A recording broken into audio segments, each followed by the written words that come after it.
1912. Un coleccionista de libros antiguos encuentra un manuscrito sin fecha, sin título y sin autor. Un volumen de más de 240 páginas, escrito en una lengua que nadie reconoce y que, más de un siglo después, continúa sin poder leerse. No hablamos de un simple libro raro. Hablamos de uno de los enigmas más grandes de la historia moderna.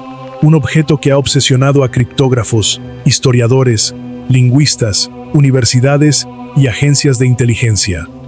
Durante más de 100 años, algunas de las mentes más preparadas del mundo han intentado descifrar sus páginas, pero todas han terminado chocando contra el mismo muro. En los años 70, incluso la CIA y la NSA se interesaron por él. También fue analizado por instituciones académicas, comparado con lenguas antiguas, escaneado, clasificado y estudiado desde todos los ángulos posibles.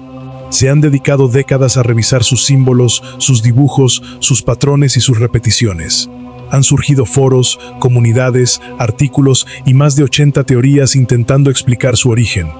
Pero hasta hoy, nadie ha conseguido traducirlo de forma definitiva. Ni una página, ni una frase, ni siquiera una sola palabra con certeza absoluta. Y lo más inquietante es que el texto no parece un simple conjunto de símbolos al azar. Hay orden, hay reglas, hay repeticiones. Algunas palabras aparecen solo en ciertas secciones. Otras siguen estructuras internas muy precisas. El manuscrito se comporta como si estuviera escrito en un idioma real, pero ese idioma no coincide con ninguna lengua conocida. Esta es la historia del manuscrito Voynich, el libro más misterioso jamás encontrado. A primera vista, podría parecer un manuscrito antiguo más. Está encuadernado en cuero, sus páginas son de pergamino grueso y algunas se despliegan como mapas. La tinta sigue siendo visible pese al paso de los siglos, y cada página parece haber sido construida con una precisión extraña, casi obsesiva. No hay tachones evidentes, no hay correcciones, no hay señales claras de improvisación. Cada línea parece estar colocada con intención, cada símbolo se repite con una regularidad inquietante. Cada ilustración parece cumplir una función, aunque nadie sepa exactamente cuál. El manuscrito conserva más de 240 páginas, aunque se cree que varias se perdieron con el tiempo. Su escritura no encaja con el latín, ni con el griego, ni con el árabe, ni con ningún alfabeto histórico reconocido. Algunos símbolos recuerdan vagamente a letras cursivas europeas, otros parecen números y otros simplemente no se parecen a nada que podamos identificar. Junto al texto aparecen dibujos todavía más extraños, plantas imposibles, raíces deformadas, flores que no coinciden con ninguna especie conocida, diagramas circulares, signos zodiacales, figuras femeninas, recipientes, frascos, estrellas y estructuras que parecen mezclar botánica, astrología, medicina y alquimia. El problema es que nada de eso tiene una explicación definitiva. Todo comienza cuando Wilfrid Voynich, un librero polaco dedicado al comercio de libros raros, compra en Italia un lote de textos antiguos vinculados a los jesuitas. Entre esos documentos aparece un volumen extraño, sin nombre, sin fecha clara y sin autor visible. Al principio parecía una pieza más dentro del lote, hasta que Voynich lo abrió. Desde ese momento quedó atrapado por el manuscrito. Estaba convencido de que había encontrado algo extraordinario. Tal vez una obra secreta, un tratado perdido, un código medieval o un documento con conocimientos ocultos. Durante años intentó descubrir de dónde venía y qué significaba, pero nunca logró resolverlo. Hoy, el manuscrito se conserva en la Biblioteca Beinecke de la Universidad de Yale, en Estados Unidos. Allí permanece bajo condiciones controladas. Rara vez se expone al público, aunque existe una versión digital completa. Oficialmente se conoce como Beinecke MS-408, pero el mundo lo recuerda por el apellido del hombre que lo redescubrió, Voynich. Pero llamarlo manuscrito Voynich no responde la pregunta más importante: ¿quién lo escribió? Una de las primeras pistas apareció cuando Voynich examinó las páginas iniciales. Allí encontró una firma casi borrada, como si alguien hubiera intentado eliminarla siglos atrás. El nombre que parecía leerse era Jacobus Sinapius. Sinapius fue médico, botánico y destilador imperial en la corte de Rodolfo II. Tenía conocimientos sobre hierbas medicinales, preparados naturales y alquimia. Por eso, la teoría parecía encajar. Si el manuscrito estaba lleno de plantas extrañas, símbolos y posibles fórmulas, quizá un médico de esa época pudo haberlo escrito. pero esa explicación no tardó en debilitarse. Lo más probable es que Sinapius no fuera el autor, sino uno de los antiguos dueños del libro. El manuscrito pudo haber pasado por sus manos como parte de una biblioteca, una herencia, una compra o un préstamo. Su nombre podía indicar posesión, pero no necesariamente creación. La segunda gran pista llegó a través de una carta. En 1665, Johannes Marcus Marci, profesor de la Universidad de Praga, envió una carta al erudito jesuita Athanasius Kircher. Kircher era famoso por su interés en lenguas antiguas, símbolos, jeroglíficos y escrituras difíciles. Marci le pedía ayuda con un libro que nadie había sido capaz de entender. Según esa carta, el manuscrito había pertenecido al emperador Rodolfo II del Sacro Imperio Romano Germánico. Se decía que Rodolfo había pagado 600 ducados de oro por él, una suma enorme para la época, convencido de que el libro contenía secretos alquímicos o conocimientos reservados para unos pocos. Marci describía un volumen lleno de plantas desconocidas, constelaciones que no encajaban con mapas astronómicos normales y un texto escrito en una lengua que nadie en su entorno había logrado descifrar. Eso significa que, ya en 1665, el Voynich era un problema sin solución. En esa misma carta aparecía otra posibilidad, que el autor fuera Roger Bacon. Bacon fue un filósofo y estudioso inglés medieval, adelantado a su tiempo en áreas como la óptica, la física, las matemáticas y el uso de lentes. Esa teoría se volvió muy atractiva porque algunas ilustraciones del manuscrito parecen mostrar detalles diminutos, casi como si representaran estructuras celulares, organismos microscópicos o formas naturales observadas con instrumentos avanzados. Pero ahí surge el problema. Si esas imágenes realmente muestran detalles microscópicos, entonces el manuscrito estaría representando cosas que no deberían haber podido observarse con facilidad en esa época. Eso hace que la teoría de Bacon sea fascinante, pero también difícil de sostener. Después apareció otra hipótesis, Leonardo da Vinci. Algunos investigadores y curiosos han sugerido que el manuscrito pudo haber sido una obra temprana de Leonardo. Los dibujos tienen algo extraño. No parecen completamente profesionales, pero tampoco parecen improvisados. Son torpes en algunos detalles, pero extremadamente calculados en otros, como si hubieran sido creados por una mente obsesiva, experimental y simbólica. Y entonces aparece una coincidencia curiosa. En una de las páginas astrológicas se observan 15 figuras femeninas, algunas embarazadas, rodeando un círculo que parece funcionar como calendario. En el centro aparece Aries, signo asociado con abril. Leonardo nació un 15 de abril. 15 figuras. Aries, 15 de abril. Puede ser una coincidencia, probablemente lo sea, pero cuando se trata del libro más misterioso del mundo, incluso una coincidencia pequeña puede alimentar una teoría enorme. Aún así, la hipótesis de Leonardo también tiene obstáculos. El pergamino es de alta calidad.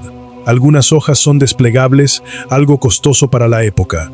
La encuadernación, el corte y la preparación del material sugieren que fue realizado con recursos, tiempo y mano de obra especializada. No parece un cuaderno improvisado de un joven curioso, sino una obra planificada con cuidado. Entonces surge una teoría más incómoda. ¿Y si todo fue una falsificación? Wilfrid Voynich era comerciante de libros raros. Conocía el mercado. Sabía qué detalles podían convertir un manuscrito antiguo en una pieza valiosa. Después de encontrarlo, su reputación creció, y el libro atrajo la atención de coleccionistas, universidades y especialistas. Además, la historia previa del manuscrito no estaba completamente documentada. No existía una cadena perfecta de propietarios que explicara cada etapa de su recorrido. El libro apareció con un pasado fragmentado, lleno de huecos y preguntas. Y había otro detalle sospechoso. La escritura era demasiado limpia, demasiado constante. Sin errores visibles, sin tachaduras, sin correcciones. Algo poco común en muchos manuscritos antiguos, donde normalmente se encuentran señales del proceso humano, cambios, manchas, ajustes o correcciones. Pero entonces llegaron los análisis científicos. Las pruebas de carbono 14 situaron el pergamino entre los años 1404 y 1438. Los pigmentos también coincidían con materiales usados en esa época. No aparecieron señales claras de tinta moderna ni rastros evidentes de manipulación química reciente. Eso no elimina todas las dudas, porque alguien podría haber usado pergamino antiguo para crear una falsificación. Pero la complejidad del manuscrito, la antigüedad de los materiales y la falta de señales modernas hacen que esa teoría sea muy difícil de sostener. En otras palabras, el libro es antiguo. Los materiales son antiguos. Y, al menos hasta donde se ha podido comprobar, no parece una falsificación moderna simple. Luego aparece una pista visual que cambia el mapa del misterio. En una de sus páginas se observa una ciudad amurallada. Pero no se trata de cualquier muralla. Las torres tienen un diseño conocido como cola de golondrina, una forma parecida a una V invertida que se utilizó especialmente en el norte de Italia durante los siglos XIV y XV. Ese detalle encaja con la datación del pergamino. Por eso, muchos consideran posible que el manuscrito haya sido producido en el norte de Italia durante la primera mitad del siglo XV. A partir de ahí, se puede reconstruir una parte de su recorrido. Pudo haber pasado por la corte de Rodolfo II, luego por manos de Jacobus Sinapius, después por otros propietarios vinculados al círculo intelectual de Praga, hasta llegar a Johannes Marcus Marci, quien lo envió a Athanasius Kircher. Después de eso, el rastro se pierde durante siglos, hasta reaparecer en manos de Wilfried Voynich. Pero aunque podamos seguir algunas huellas de su viaje, seguimos sin resolver el centro del enigma. No sabemos quién lo escribió, y tampoco sabemos qué dice. El manuscrito Voynich no es solo un libro incomprensible, es un libro que parece tener estructura, intención y orden. Está dividido en varias secciones, como si cada parte cumpliera una función específica dentro de un sistema mayor.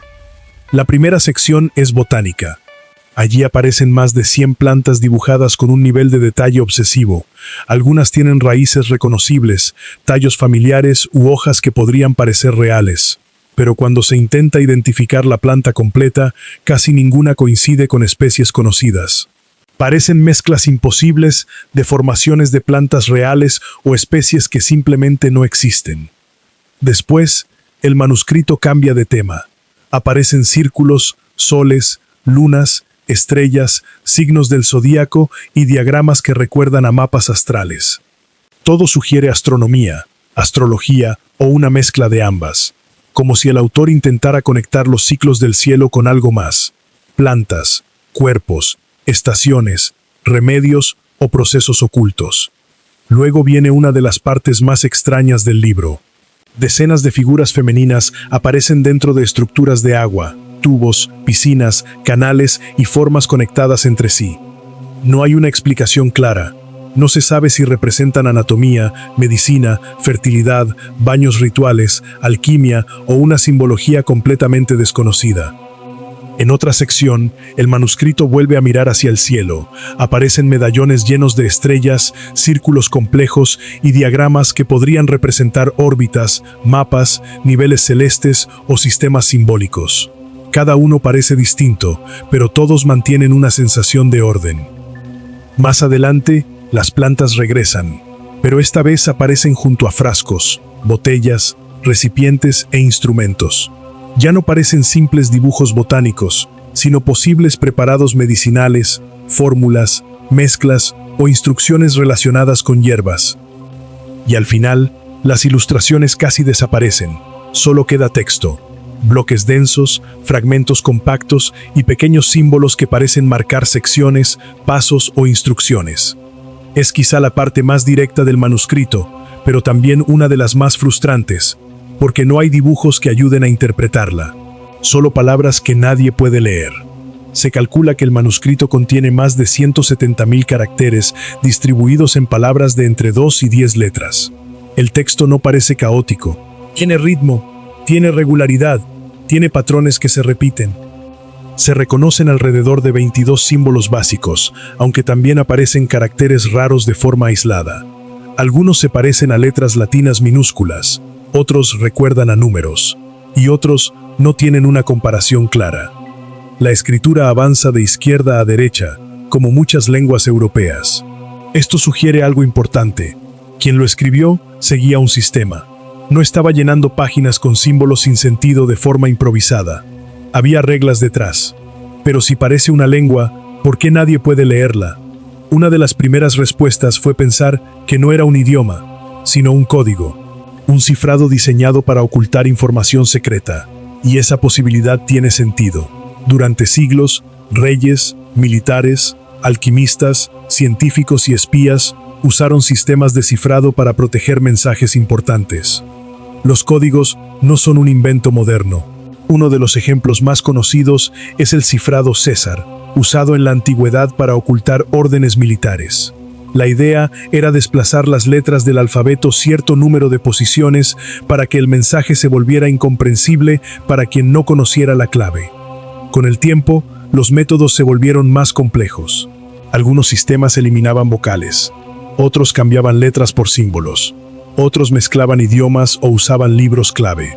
En la Europa medieval y renacentista, los alquimistas también empleaban signos astrológicos, abreviaturas, símbolos inventados y combinaciones de latín, griego o hebreo para proteger sus conocimientos. En Italia, durante el siglo XV, ya existían técnicas de cifrado bastante sofisticadas. Familias poderosas, diplomáticos y círculos políticos usaban claves para enviar mensajes sin que sus enemigos pudieran entenderlos. Así que la idea de un manuscrito cifrado no es absurda. De hecho, el Voynich parece encajar muy bien con esa posibilidad. Un libro lleno de plantas, astrología, símbolos, posibles fórmulas y una escritura imposible. Podría ser un conocimiento oculto, reservado para unos pocos. Pero aquí aparece el gran problema. Todo cifrado suele partir de un idioma real. Debajo del código debería haber latín, italiano, alemán, hebreo, griego o alguna lengua reconocible. Y en el manuscrito Voynich no aparece una huella clara de ningún idioma base. No hay palabras reconocibles, no hay raíces identificables. No hay fragmentos que permitan reconstruir una lengua original. Tampoco aparecen los errores e inconsistencias que suelen dejar muchos sistemas de cifrado. El Voynich es demasiado estable, demasiado limpio, demasiado constante. Como si no estuviera escondiendo un idioma, sino construyendo uno nuevo. Y aquí ocurre algo todavía más desconcertante. Cuando el texto se analiza como si fuera una lengua real, empieza a comportarse como una lengua real. El manuscrito parece seguir patrones similares a la ley de Zipf, una regla estadística que aparece en los idiomas humanos. En una lengua normal, las palabras más frecuentes aparecen muchas más veces que las siguientes, y esa distribución crea una curva muy característica. Eso pasa en idiomas como el español, el inglés, el chino o el árabe. Y el texto del Voynich presenta una distribución sorprendentemente parecida. Hay palabras muy comunes, palabras intermedias y palabras raras. Eso no suele aparecer cuando simplemente se colocan símbolos al azar. Pero hay más.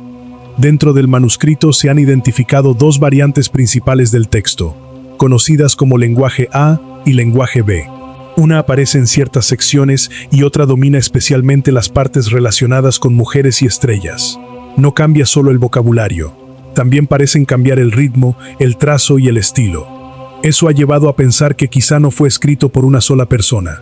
Tal vez hubo dos autores. Tal vez varias manos trabajaron sobre el mismo sistema. O quizá existía una tradición escrita que hoy ya no comprendemos. La estructura interna también es muy rígida. Algunos símbolos aparecen casi siempre al inicio de las palabras. Otros aparecen sobre todo al final. Algunas combinaciones se repiten una y otra vez, como si fueran sílabas fijas, mientras otras nunca aparecen juntas. En un idioma común, ciertas letras suelen relacionarse con otras. En español, por ejemplo, la Q suele aparecer junto a la U. Pero en el Voynich, esas relaciones parecen todavía más estrictas. Ciertos símbolos parecen depender de otros de una manera casi mecánica. Cuando el texto no da respuestas, los investigadores vuelven a mirar las imágenes. En la sección botánica, algunas palabras aparecen cerca de raíces, flores o tallos específicos. Eso hizo pensar que quizás se trataba de nombres de plantas, ingredientes, remedios o partes de una receta medicinal. En las secciones astrológicas sucede algo parecido. Algunos bloques de texto aparecen junto a signos zodiacales, estrellas o diagramas circulares. Tal vez indicaban fechas, ciclos, influencias celestes o correspondencias entre los astros y las plantas. pero ninguna de esas asociaciones ha permitido traducir el manuscrito de forma definitiva. Entonces aparece otra posibilidad. ¿Y si el Voynich no es un código, sino un idioma real que se perdió? Un caso que ayuda a entender esta idea es el Rongo Rongo de la isla de Pascua. Se trata de una escritura misteriosa tallada en tablillas de madera, con símbolos repetidos, figuras humanas, animales y formas geométricas. Tiene patrones, tiene orden, parece obedecer reglas. Pero nadie puede leerla con certeza. No porque sea necesariamente un código imposible, sino porque se perdió la tradición que permitía entenderla. Murieron quienes podían explicarla. Se rompió la cadena de transmisión. No quedó nadie que pudiera decir cómo sonaban esos signos ni qué significaban realmente. ¿Y si al manuscrito Voynich le ocurrió algo parecido? ¿Y si estamos viendo una lengua real de una comunidad desaparecida? ¿Y si el problema no es que el código sea demasiado difícil, sino que la llave murió hace siglos con las personas que sabían leerlo? Otros creen que no se trata de una lengua perdida, sino de una lengua construida, es decir, un idioma inventado desde cero. No una codificación de otra lengua, no un disfraz del latín o del italiano, sino un sistema completo creado con reglas propias. Sería algo parecido a los lenguajes planificados modernos, pero creados siglos antes y con un propósito que desconocemos. Un idioma artificial, coherente para su autor, pero cerrado para todos los demás. Y luego está una de las teorías más frustrantes, que el manuscrito no signifique absolutamente nada. El investigador Gordon Rugg propuso que el texto pudo haberse generado con una técnica parecida a la grilla de Cardano. Con una tabla, una plantilla y suficiente paciencia, se podrían producir secuencias de palabras que parecen tener estructura, repiten patrones y se comportan como si fueran lenguaje, pero sin transmitir ningún mensaje real. Si esa teoría fuera cierta, el Voynich sería una ilusión perfecta. Un libro diseñado para parecer profundo, antiguo y secreto, pero vacío de significado. Eso también explicaría la ausencia de correcciones. Si el texto se generó mediante un método mecánico, no habría nada que corregir. No se estarían escribiendo ideas, sino produciendo combinaciones. Pero incluso esa explicación deja preguntas abiertas. Porque el manuscrito no es solo texto. Tiene imágenes, divisiones, secciones y una progresión visual que parece demasiado organizada. Empieza con plantas, pasa por astrología, continúa con figuras femeninas, vuelve a diagramas celestes, presenta frascos y preparados, y termina con bloques densos de escritura. Todo parece seguir una lógica que no entendemos, pero lógica al fin. Durante más de 100 años, el manuscrito Voynich ha sido analizado letra por letra, símbolo por símbolo y página por página. Lo han estudiado criptógrafos, historiadores, lingüistas, matemáticos, universidades, agencias de inteligencia e investigadores independientes.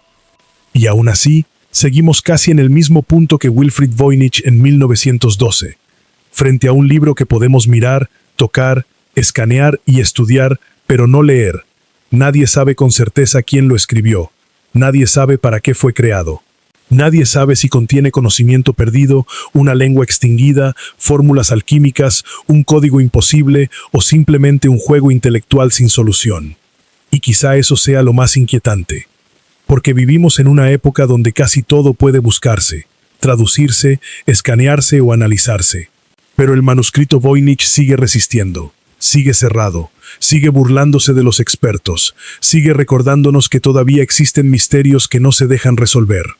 Tal vez algún día una inteligencia artificial encuentre un patrón que los humanos no han visto. Tal vez aparezca otro documento con la clave. Tal vez una nueva técnica revele una puerta oculta dentro del texto. O tal vez nunca sepamos la verdad. Hoy, el manuscrito Voynich sigue esperando en una biblioteca, como una pieza de un rompecabezas que nadie sabe completar. Un libro que parece tener sentido, pero no nos deja entrar. Una obra antigua que sobrevivió a imperios, guerras, coleccionistas, académicos y teorías. Y que, después de más de 600 años, todavía guarda su secreto. ¿Qué crees tú que es el manuscrito Voynich? ¿Un idioma perdido? ¿Un código secreto? ¿Una obra alquímica? ¿Una falsificación perfecta? ¿O el libro más extraño que la humanidad ha encontrado? Déjame tu teoría en los comentarios. Este canal es nuevo y la idea es traer más historias como esta cada semana. Misterios reales, enigmas históricos y documentos que todavía desafían a la razón. Si te gusta este tipo de contenido, suscríbete, porque en los próximos episodios vamos a seguir explorando los secretos que la historia aún no ha podido descifrar.